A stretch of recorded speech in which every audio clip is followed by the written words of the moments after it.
well. She can act as well. I've now got hello world. 2, take 1. A left Bristol round or the sweater pulled round. That was to my left. No, just call the sweater, darling. I'll get somebody else to do it. There you go. You've done it. Look at that.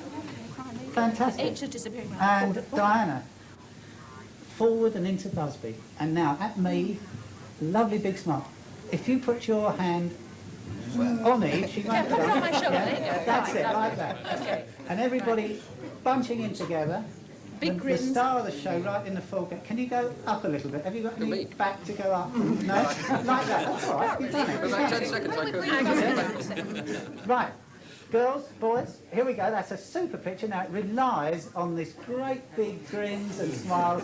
And if somebody tickles Eve, she'll smile at it. There she goes. That's super. At me, Eve. At me.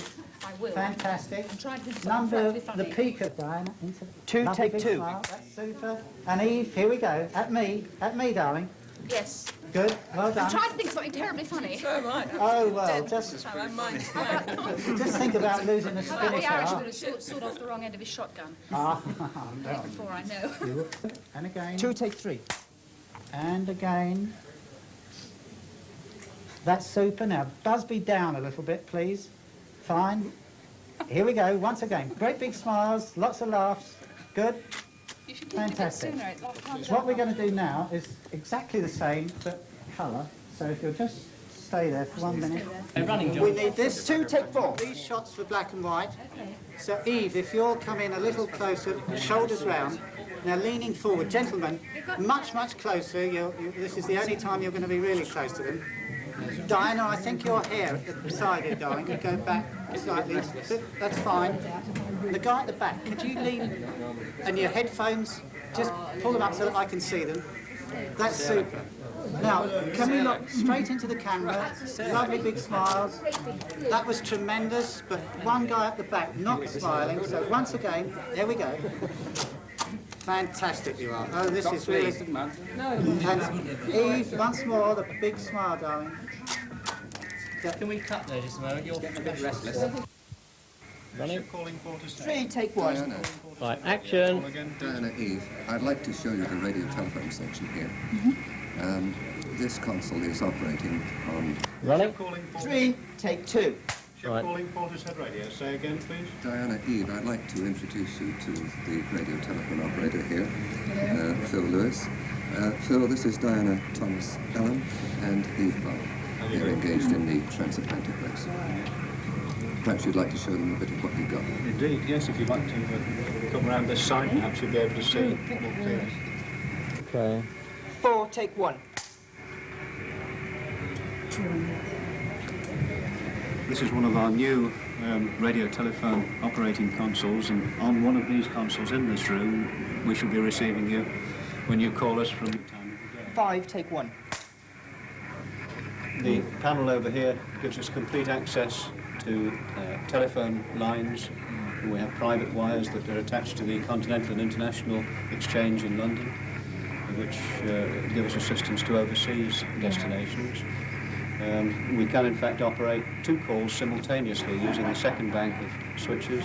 We have a speak radio key, a speak line key, and other various facilities, speech inversion for secrecy should the call be necessary to have some form of privacy. These are our timing clock to the south. 6, Or I take can 1. select an omnidirectional aerial, which will receive signals from all directions. So if I hadn't got a ship on at a particular time, I would merely monitor the frequency listening on an omnidirectional aerial, because a ship may call me from It's like a sort of sweep. any direction. Yes. Yeah. Having heard a ship calling me, I will then release the omni aerial, go on to the directional aerial, which will obviously give me a more powerful signal, Yep. providing I use the correct aerial. And the ship that's standing by, which direction are they in? This particular ship that's just called me the Silver Kite, he's down in the Mediterranean, so I would expect him to come in on somewhere between south and east, depending which end, together into one telephone line, and to attempt to match the two presents us with difficulties, and this particular unit here facilitates the matching of the telephone lines into our transmitters and vice versa into the receivers. Perhaps we can let the girls talk to the Yes, ship. I do have a ship standing by at the moment, if you would just hold on a moment. That's right, George, Silver what, Kite, we're possibly able to Take one. manage to hold a conversation through the interference.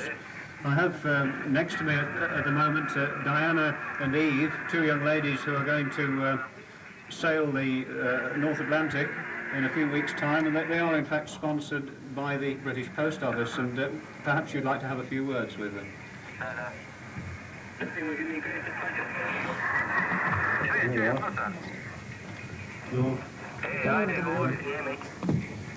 Hello, Silver Kite. Hello, Silver Kite, do you read? Over. Yeah, Portishead radio, this is Kite. Yeah, I'm reading you loud and clear. I've got no interference from you coming in. Over. No, I'm receiving you very clearly now, very clearly. Very nice to talk to you. Are you, where are you en route to at the moment?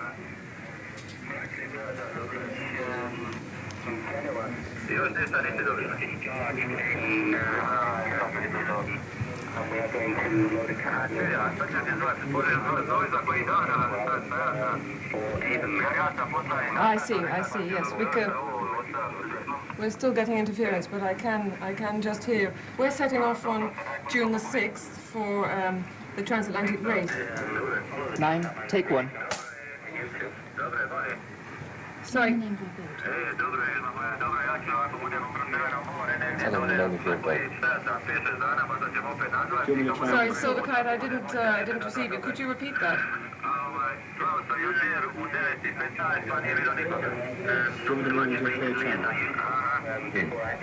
To be named Hello World. 10, take 1. So I'll put you over to Eve anyway, Can my you just partner. say that again? Just say hello to her. Give the name of the boat again. Over. Okay. Hello, Eve. Hello, Silver Kite. Over. Finding it quite hard to hear you. Over. Running. 11, take 1. Hello, Silver Kite, Portishead. I'm just going to hand you over now to one of the very nice young ladies sitting next to me who's going to sail the North Atlantic on June the 6th, I believe. Is that right? Just a moment. Hello, Silver Kite. This is Eve. Silver Kite. Yeah, is that Diana or Eve? This is Portishead Radio, and this is Eve. Hello there. Yes, it's much better, much better. There was a lot of interference in a very foreign language last time, but this is marvellous. I was telling, actually Diana was telling you that we're going to be sailing across the Atlantic in the Observer Transatlantic Race in a 35-foot monohull called Hello World. And we're leaving on June the 6th, and we hope to do it in under 4 weeks. Over. Yeah, well, that'll be quite a nice crossing. What sort of lookout do you keep on the weather when you're crossing this thing? If I was going to cross the Atlantic, which I've done very many times, but I've never done it in a yacht, I would say one of the most important things to look out for would be the weather. So what sort of weather information are you fed when you're on the race, Ella? Well, we keep a good visual. We have weather information given to us. But we obviously do keep the weather eye out for what's going on. It's very important. After all, we're going across under wind power only. Over. Yeah, well, I would say that I used to be on the North Atlantic run myself. I'm the second officer on this ship. And the North Atlantic is quite familiar territory to me.